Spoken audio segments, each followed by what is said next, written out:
All right, my name is Arturo Lindsay. I'm a Panama-born, Brooklyn-raised, Atlanta, Portobello-based artist, cultural investigator, and educator. One of the things that I'm interested in recent years was taking a look at what's happening with our children, and particularly what's happening to young black children, and in particular, what are we doing to what others have done to us, but what we're doing to ourselves. I work out of a studio in Portobello, Panama. Portobello is a small town on the Caribbean coast of the Republic of Panama, and it's a place where there's a tremendous African descendants. The majority of the population is of African descent. A high percentage of Panama's population is of African descent. But Portobello is a place where it was a point of disembarkation, for African people entering to America. Which, by the way, when I say America, I'm not talking about just the United States. It's all of us. We're all part of this continent, or these continents coming together as America. So anyway, one day, one evening, as I was sitting in my hammock at Taller Portobello, and I was looking at the sunset, and this is a marvelous thing, just what everybody knows, that you fall in love with the sunset, okay, or a sunrise, as a matter of fact. But anyway, I was sitting in my hammock, so I want to give you a setting so you can see where this work, is born, okay? So I'm sitting in the hammock and I'm looking out at the sun beginning to set, all right? And let's say the sun is setting here, right? And this is the horizon. And there are clouds over the Bay of Portobello. And what happens is that the sun begins to go down, it shoots up its rays and it hits the bottom of the clouds. It hits the clouds, right? And if the bay is calm, it's like a mirror. And so what it does is it gives that reflection. So you have reflection and refraction. So I'm sitting, it's an interesting phenomenon. And it takes some special kinds of things to be happening in the world for that to happen. So I'm laying in my hammock and I'm looking at this, and all of a sudden, after I'm looking at the sunset, I begin to see what appears to be a ray of sunlight coming from beneath the sea. Madonna, it's a phenomenon that I only see it on few occasions, and I see it in Portobello because it's almost set up, for that. So laying there, I'm beginning to wonder, where's that energy coming from? What is that energy? Now I could understand it scientifically, but as a creative artist, I begin to think about how can I use some of this, in my work and get me moving on stuff. And so I'm thinking, of children. As I mentioned before, I'm really concerned about what's happening to our children. So let's back it up for a minute, and let's take a look at what happened to the children that came through the Middle Passage. Many of them started way up in Central Africa. I mean, we focus a lot on the men and the women. All that's cool, But what about the children that were brought down, through the mountains and the hills, and many of them picked up by lions and predatory animals that used to follow the trains, of enslaved people. So they come down to barracoons, and that's where they are. Then they're put on boats and molested, all kinds of awful things that we know happen to children happen. So this is what I'm focusing on, and I'm beginning to wonder as I'm looking at this ray of light, coming from what appears to be beneath the sea. I'm beginning to wonder, am I looking at the souls of the children that were disappeared, los desaparecidos, the ones that were undocumented, the ones that weren't important enough, the ones that got picked up by a lion, a tiger, whatever, the ones that died in the barracoons, the ones that died in the transatlantic trade, okay? So that night, I started just drawing, images because I needed to hear their voices. I wanted to see them. I wanted to know who they were, okay? Because I'm looking at this light, that's coming up. Again, I can understand it scientifically, but at this moment, I don't think that's what God is talking and wants from me, And, I believe in God. I do believe that, God does in fact put you in directions and get you to do stuff. So that night, I'm just doing these line drawings. Go to sleep. And next morning I come up, I have my breakfast. Now Portobello is as a neighborhood, like any other places. And a lot of little kids, because I ran an art colony there for many years, where I took people down to Portobello. to have an experience of being in the African diaspora. Okay, so you get to Portobello and you see somebody that looks like a cousin, somebody that looks like you, looks like your brother, your sister, whatever, and you begin to realize that if you don't speak Spanish, you can't communicate with them. So you begin to realize that you are not a minority, but you're a majority, and you need to find other ways in which to communicate. That's what I was providing for my students and young artists, and I had some wonderful people that came through there. Let me come back off on the tangent. So anyway, I'm beginning to draw, continuing to draw in the morning, just flipping through my notebook. And the kids are coming over and I'm looking at what I'm doing. They were always curious about what the artists were doing at Taller Portobello. And so all of a sudden I'm hearing one go, "Mira, ese parece a Miguel." No, parece a Tatu. No, el amigo de Jose. What they were saying is that they were looking at my drawings that this resembles such and such, this resembles the other. And then they, kids, ay, mentira, ese parece a usted. This looks like you. No, yo no soy feo. No, I'm not ugly. So this is a wonderful energy as these young boys, and mostly boys, are hanging around me as I'm beginning to do these drawings. And so what I started thinking about is that if these drawings are really looking like these kids and their cousins and people in the neighborhood, and the people in Portobello are descendants of Africans, that disembarked, and ran away. They were called cimarrones, maroons, but then they'd return back, then they return back and fight the Spanish Empire, okay? And so I'm thinking that if what I'm looking at, may not be so anonymous, because I may in fact, because of the kids in the neighborhood, phenotypically, you begin to see them in different places. And Panama, has one of the greatest mixtures of people of African descent because it was a place of transit, where the enslaved came on ships, they disembarked, then they were made to walk across the isthmus, the ships that were in Panama City, that took them down to Peru, where the Spanish Empire was pilfering the gold and the silver, mostly silver, from the Incas. All right, so this was a setup that they had, but these kids are those descendants. So I'm now thinking, wait a second, if this is looking like Jose's uncle or Jose's cousin, Maria, etc., maybe I'm actually seeing the kids. So it became real curious. Who are they? And I wanted them to talk to me, but they weren't. They were just sort of silently appearing, in my drawings. And so when I came back to Atlanta, I came back, because I'm living here, right? So remember I said I work between Panama, Portobello, and Atlanta. I continue to draw, and I'm seeing more faces. So, your pair of eyes, maybe with your lips, maybe with your ears, and so this is the mixture, what I refer to as a mestizaje africana, mixture, of African peoples, all right? So, fast forward, I get this wonderful opportunity to go up to Brandywine for a residency, and I quickly jump on it, and I'm on my way up to Brandywine. So I'm taking these images, and one of the things that I do also, because I was, going back and forth, I grew up in Brooklyn. I was born in Panama, but grew up in Brooklyn. But you get on the subway, and you look across the aisle, the aisle, and you look at people's faces, and again, I'm focusing on children. Thank God nobody thought I was weird, I mean, that's the thing you got to worry about, right? And I understand being defensive about somebody looking, at your son or daughter. But anyway, I got a pass. Nobody kicked my ass. So I kept on drawing. So when I got to the residency in Philadelphia, and by the way, I should say that add this, I wasn't only doing this now in Portobello, but I went into Panama City. Then I came into Atlanta. Then I went up to New York, right? Wherever I went, I was drawing. I had an opportunity to do some work in Rome.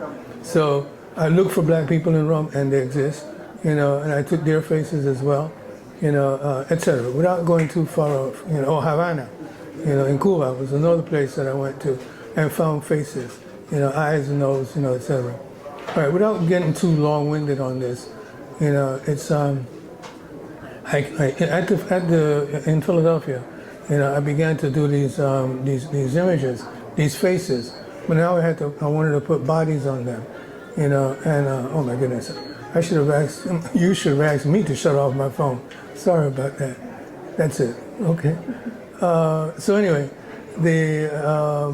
I started working on these images. So that notion of rising, that I mentioned to you in Portobello, is what I wanted to get that feeling. So when you look at the images, and there are 10 altogether in the series, they are rising. What I wanted to, I'm a colorist. I love color. And when you look at, the work in here in terms of printmaking, the majority are very much colorful, because we are a very colorful people. And Portobello, by the way, Panama, is just a couple of inches away from the equator. So we get that phenomenal light, and we get a lot of rain, and the fruit and the flower and the animals, all those colors are there. But I thought that what I wanted to do in this particular body of work is just get simple, get right to the point. I think it was Thelonious Monk, said anybody can make the simple difficult. It takes genius to make the difficult simple. And so that's what I want to do. And I have a body of work that I've been doing where it's just the line. Now, a lot of people don't get excited about that, For you collectors in the room, some of us just stay with the line, And it's about, it's the line because it's about the simplicity of it, and it gives you an opportunity to think more. If I'm giving you a lot of color, I gave it to you already. But when you look at something like this, you can fill it in. But anyway, what I was looking for also is the beauty. So looking at the beauty, if you look at the bottom of these images, you see these sailboats, right? The lines, because in the research that I do, I told you I'm a cultural investigator, right? The research that I do, I was looking for ships that were used, in the process. And there's a number of opportunities I had where, Toshita, te lo voy a dar.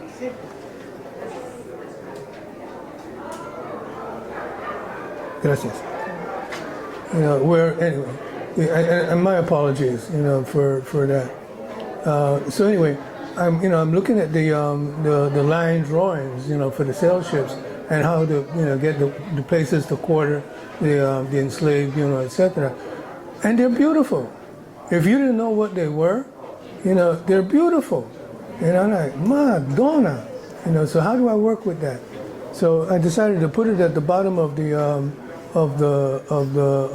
print, okay? But having the figure, sailing up from there. And I like this the semicircle, opening there because it begins to act like a portal, a doorway, and so this is where our children, that were murdered, in the transatlantic slave trade, went through a portal, hopefully onto to a better space. Not hopefully, I know they go on to a better space. The other thing that I thought about in doing this, and I'm glad that this is that there are a number of collectors that are here as well, because what I think about, not just in this work, but what I think about in terms of works of art, when you collect a work, when you bring a work into your home, remember, you're just the custodian for that period of time, because that work is going to outlive you, okay? And so you take good care, of the work that you have brought into the house, and then when time comes, you pass it on to the next generation.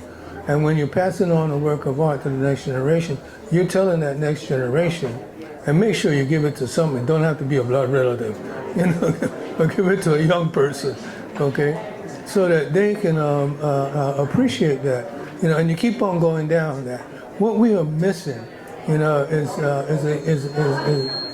what we are missing is really clear lineages, so that we know, oh, this is my grandfather, this is my great-grandmother, etc. How many of us can go back great-great, great-great-great, it's like, we can't. So, but it got to begin somewhere.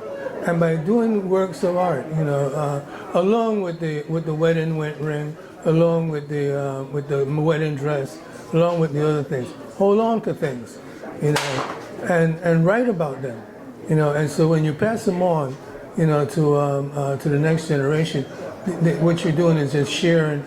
And remember, they're carrying your DNA. So what you're doing is just putting this away for yourself, you know, later. But that's what you know, I'm trying to do with this.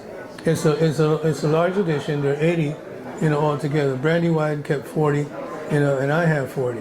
But the idea of having prints, you know, makes it, you know, so much easier, you know, for the artists themselves, you know, to be able to share, you know, much of what they have, you know. And that's one of the reasons I think that's one of the reasons I'm here, you know, today. With the kind of work that BAIA, Black Arts in America, you know, is doing, is creating that kind of space, you know, for us to be able to hold on to stuff. Now, the last thing you want to do is hand a mic to a retired college professor. So I could go for another half hour, 45 minutes, easy. Okay. But I think I need to pause. I wasn't looking at my watch. You saw that, right? But maybe when the phone rang, maybe somebody in the audience is going, "Shut up, will you?" You're doing great. You want some questions, though? Yes, I'm pausing for questions. I'm wondering why they have no arms or fingers. But they have what? Why figures have no arms or legs? Because I don't think they're needed. You know, I think spirit beings, you know, just out there. They didn't even need faces, you know. But what I wanted to do was to create faces, you know, on them. You know, but I think that they get that energy. And I'm glad you asked that question, because there was a piece of this project that I've been forgetting.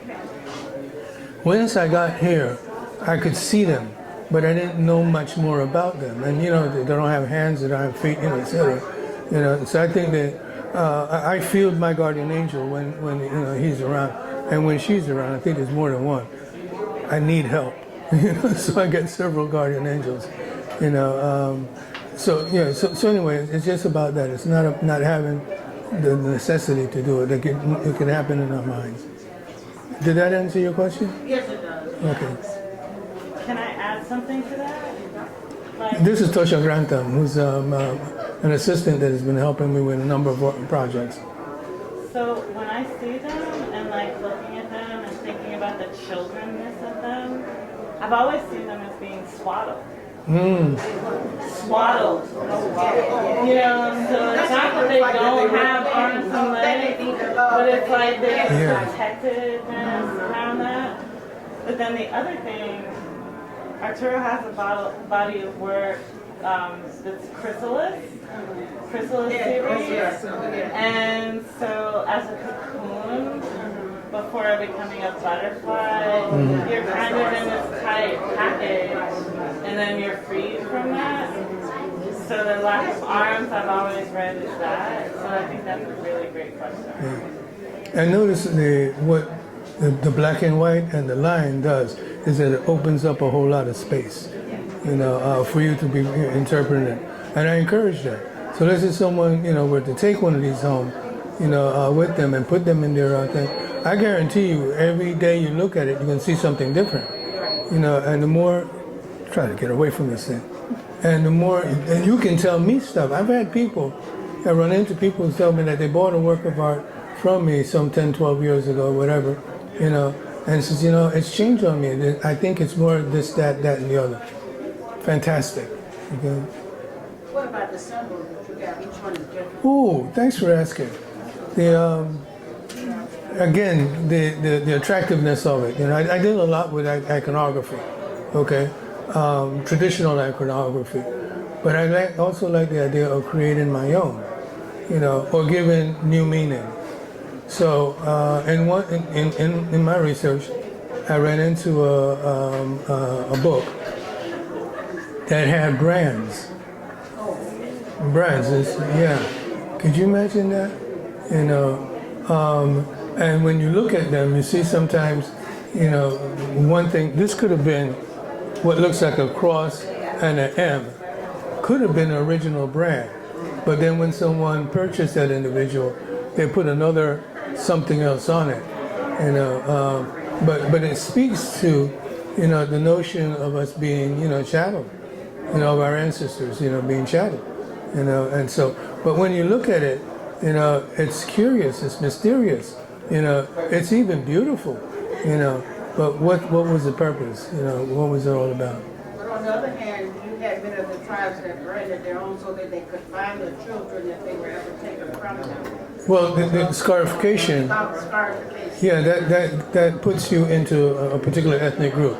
The Yoruba, in particular, have, the horizontal, but I have seen the vertical, as well, because I've done a lot of work with the Yoruba.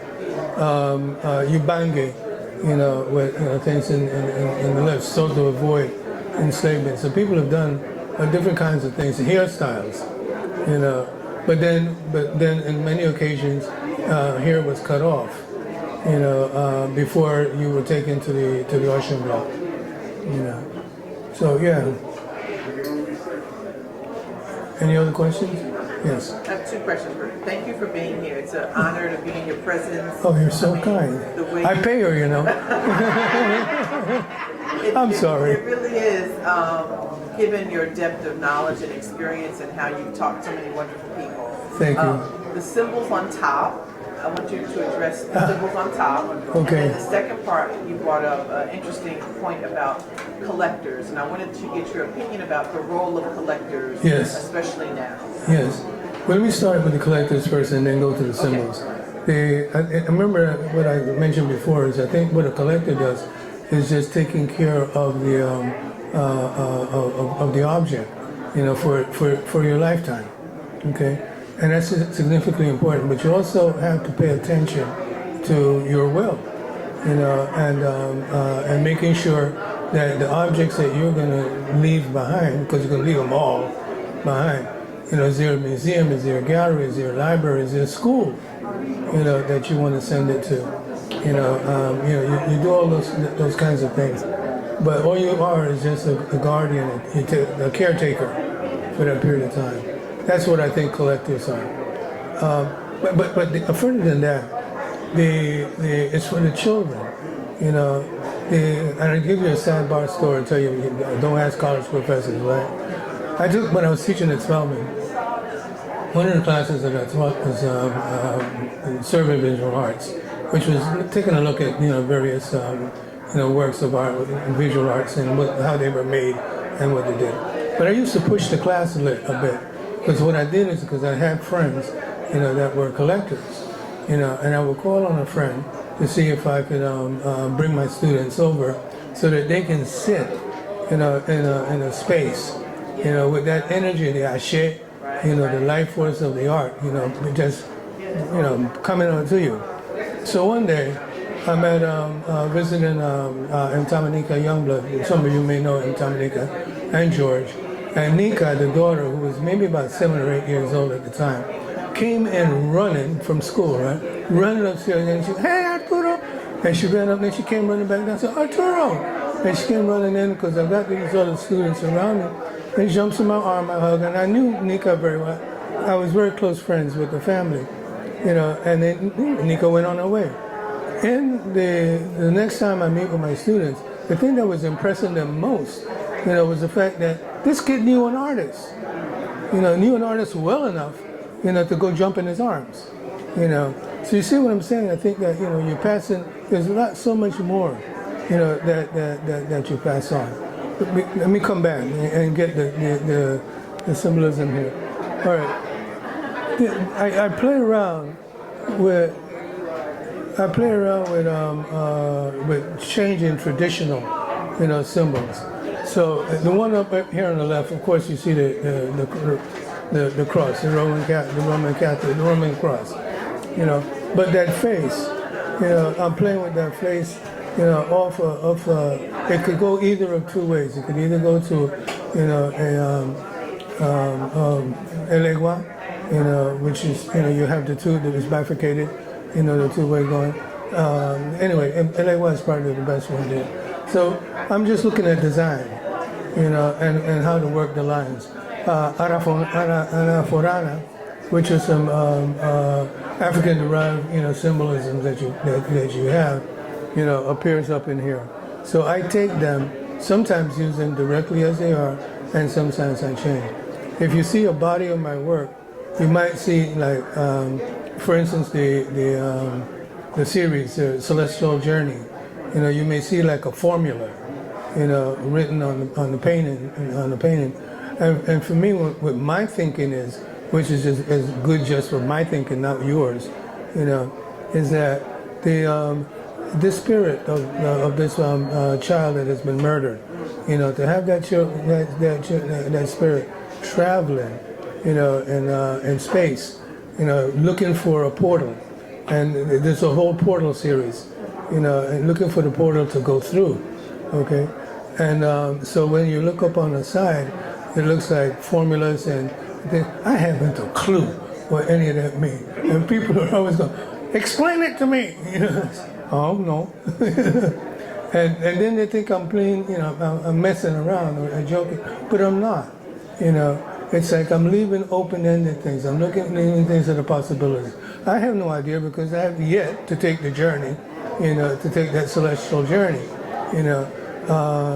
So I don't know, you know. But people with people, I'm getting a signal, you know. People will, you know, can have their interpretation and share it with others, you know, in this object that's in their homes. I've been given a 2-minute signal, so that one quick last question. Thank you very much. I really appreciate you.